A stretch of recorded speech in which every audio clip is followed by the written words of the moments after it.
All right. Hey, good morning. Welcome to Coffee with Carrie, Adam, and Storm. Today we are talking about franchising and ISI elite training. That is not the title that I suggested for today's show. We keep doing this coffee chat, and I suggested that we talk about coffee. Yeah. Yeah. Right? Yeah. Storm, how do you prefer your coffee? An Australian Shepherd cup.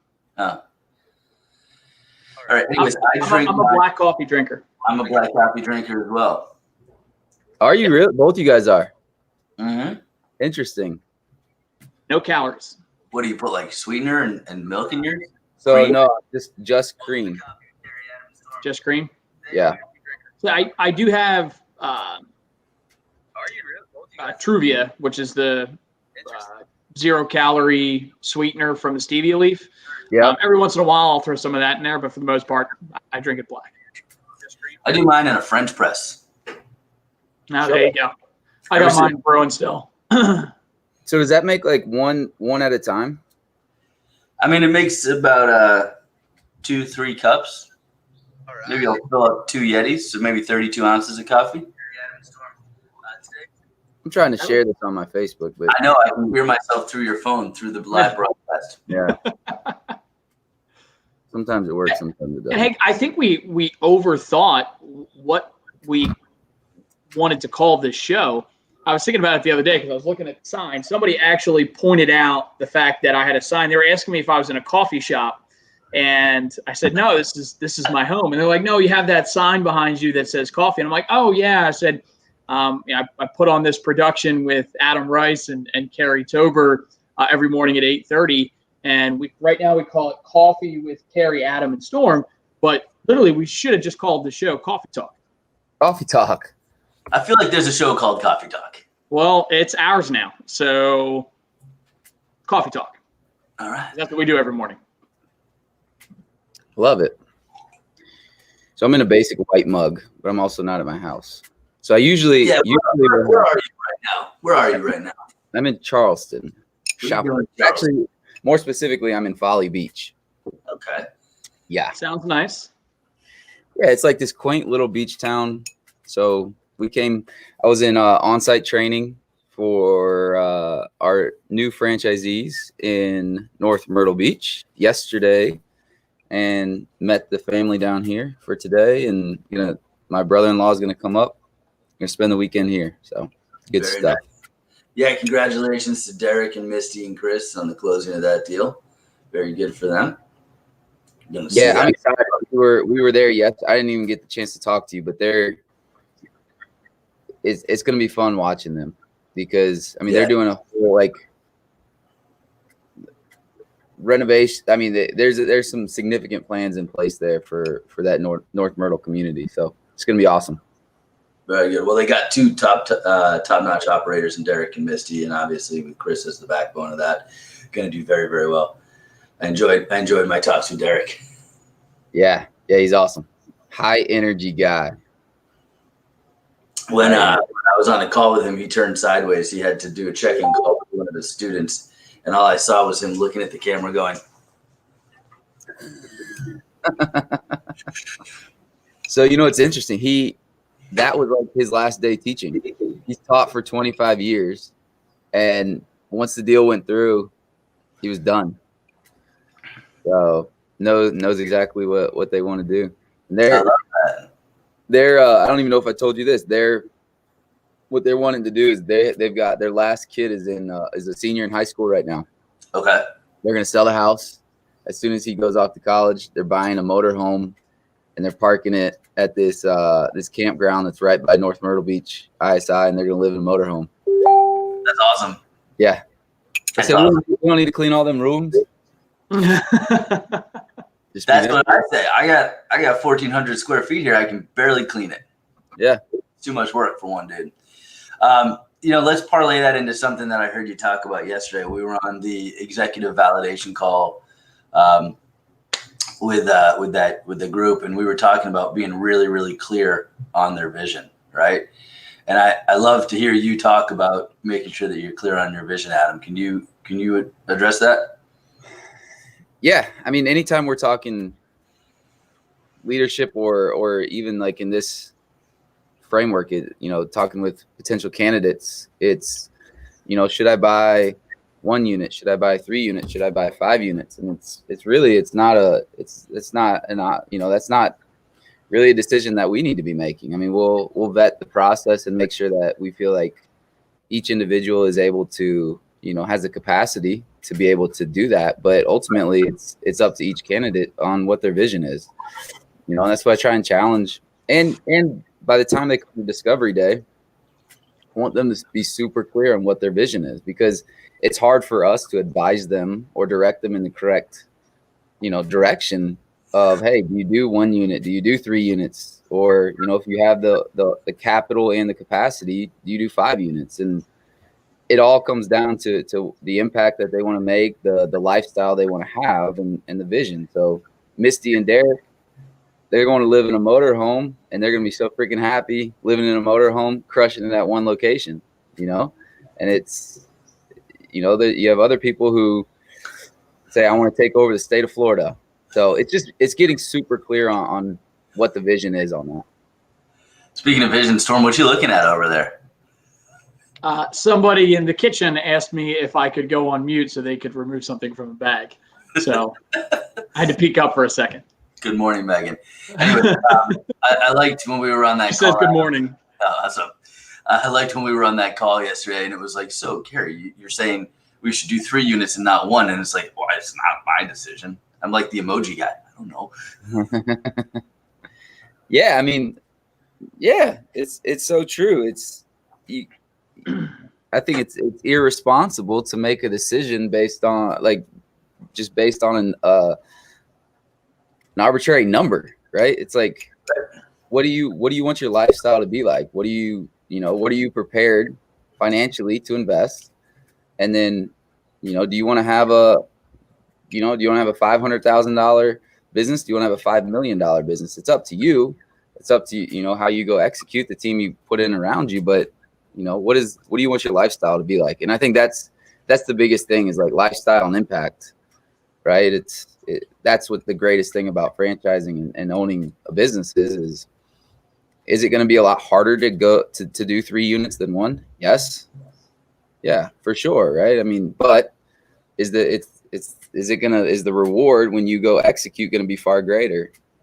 Depends on what your vision is. You're stepping into a big 3-year season when you're taking down 3 units, right? That development path happens quickly. You're talking about 9 to 12 months for the first location, 9 to 12 months for the second location, 9 to 12 months for the third location. And so you got to vision 3 to 5 years ahead to what you're saying, what your lifestyle looks like, and then kind of take a peek back and say, how do you get there? Same with you breaking down leads the other day, right? How many leads do you need to get in to have pre-sold memberships to be able to open your gym at profitability, right? Same idea, same forecast. That's exactly right. Just reverse engineering.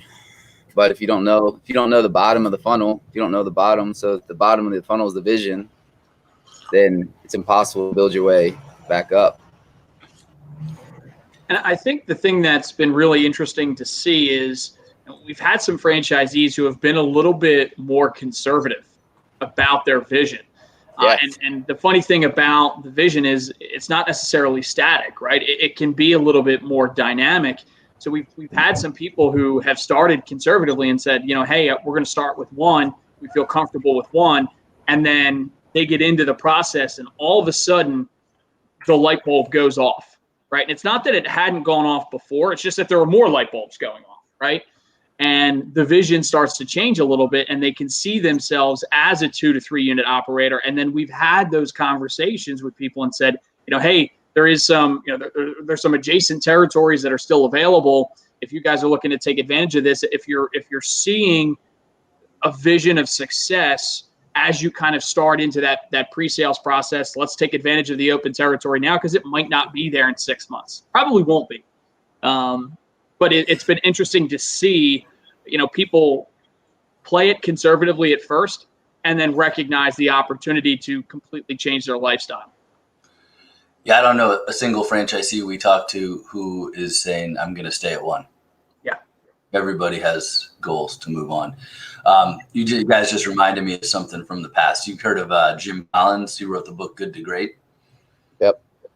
Okay, you have to say yes, so we don't sound bad. But he's got a line in there that's called a BHAG, a big, hairy, audacious goal, right? So you have to set out that big, hairy, audacious goal, and then, like you just said, work towards it every single day. Yeah, I mean, I think the big thing that I'm in this season that I'm really learning too is like there's a difference between having and I want to preface this with saying like having one unit is amazing and it's completely for that person that wants to have one unit, that's the right decision, right? And that's 90% further than most people are ever going to get. Yes, like I don't want to sound like it's like your vision's not big enough if you only have one unit. That's silly. Like you've had to risk a lot. You've had to, become a great leader. You've had to step into something you probably have never done before. And so I don't want this to sound like this, but when people are looking to really, like when we talk generational wealth, when we talk legacy, when we talk really setting yourself up to be able to say, hey, I want to be able to go. Like, I mean, example of what I did 2 years ago. I want to be able to go on an RV for 13 weeks throughout the country and to have a solid foundational business in place. Then what we have to learn is we have to learn to create, like everybody who's working for us, their ultimate vision has to fit within our vision. So our vision as owners has to be big enough for everybody else's vision to fit inside that, And so that's why I always challenge people is like, really dig in deep and see like what could, because you can do anything, like you really can.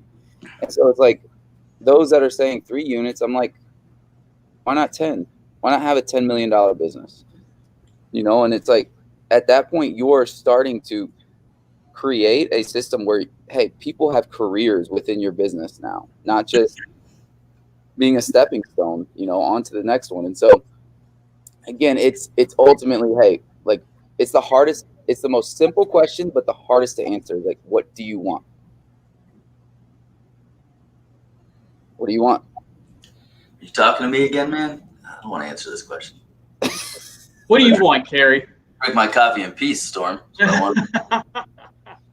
Not to be Mike, ambushed with these kinds of questions on a Friday morning.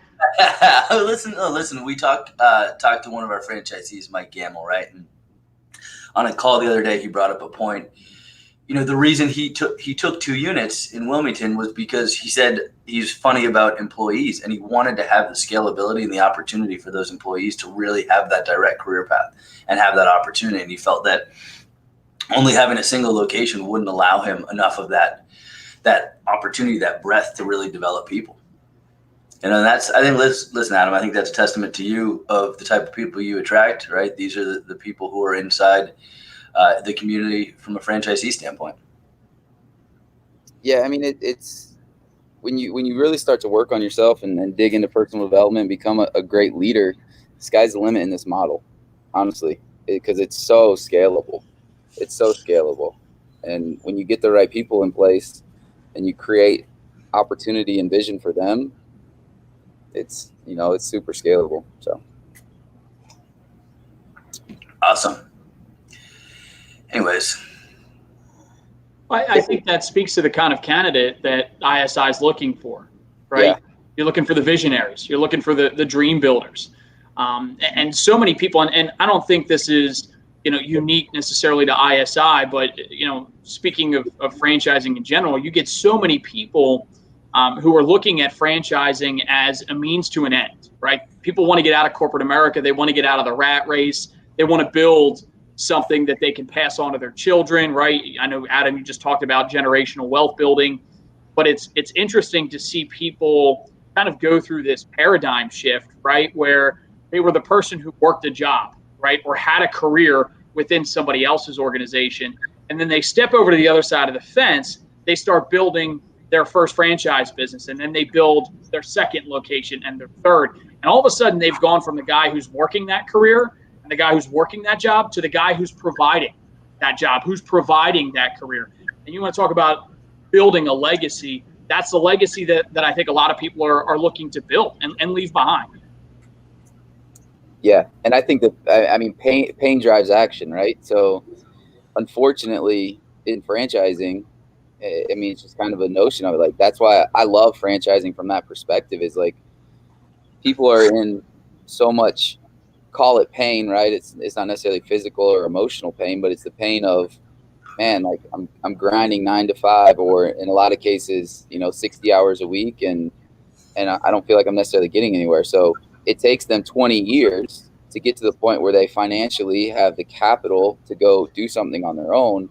Whereas, Carrie, we talk about it all the time. There's 23, I see it in this industry all the time. There's 23, 24, 25-year-olds that have the capability to not go that 20-year route and to really start something right now if they would go out and pursue the financing piece of it. Because people think, oh, I don't have $5,000 in my name, I can't do it. That's not true. There's a lot of people out there with a lot of money, and if you're relentless about going to talk to people and selling people on you and your vision, guys, like, you could go find someone with $5 million that will invest in you and go make it happen. But I mean, that's the big difference I see, is like a lot of people will go through that 20-year thing. And so it's neat to see. That's what I love. Like exactly what you're talking about, Storm, is the shift, like a whole paradigm shift of like, wow. And here's the thing, Storm, I want to ask you a question. I've never asked you this question, but you've financed how many franchises have you financed in the past 5 years when you were over in your other career? Hundreds, if not north of 1,000. Have you ever, and be completely honest here, because I've never asked you this, have you ever had anybody go from corporate to franchising and said, I wish I stayed in my corporate job? Not at all. Not at all. And it's funny. I was in the financing game for 5 years. Worked with a ton of different people who bought a ton of different businesses. And sometimes the question I would get is, how many people called you back and said, hey, this didn't work out. What can we do, or how do we close this out? I got very few phone calls like that. And normally when I did get those phone calls, it was a problem that the franchisor had created. It wasn't a problem that the franchisee had created on their own. But franchising is probably the best way to hedge against that risk. And I never, even the people who didn't necessarily flourish, never heard those words. I wish I never done this. Never heard it. Yeah. It's one of those steps, though. I think you have to, it's the thing we hear in the weight loss world is, I wish I started sooner.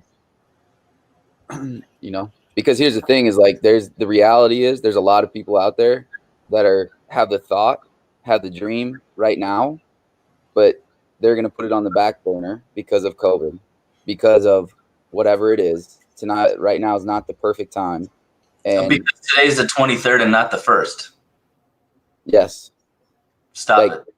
Yes. And it's going to be 3 years now, 4 years now, to where their vision could already have come to fruition if they just took the action and did it, and, trusted their intuition that, hey, I am enough. I can go do this. I'm a great leader, and I'm going to go build a great team around it. But is there risk?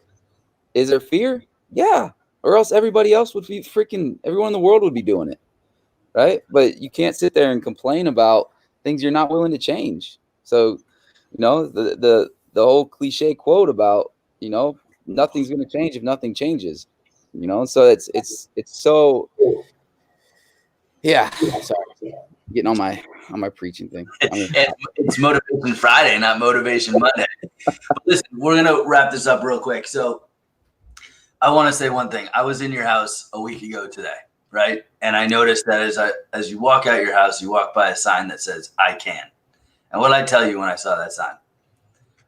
On my door right here, I have a sign as well that says, I can. All right. Yep. So we got to get you one. But that is positive mental attitude. That is preparing yourself for the day.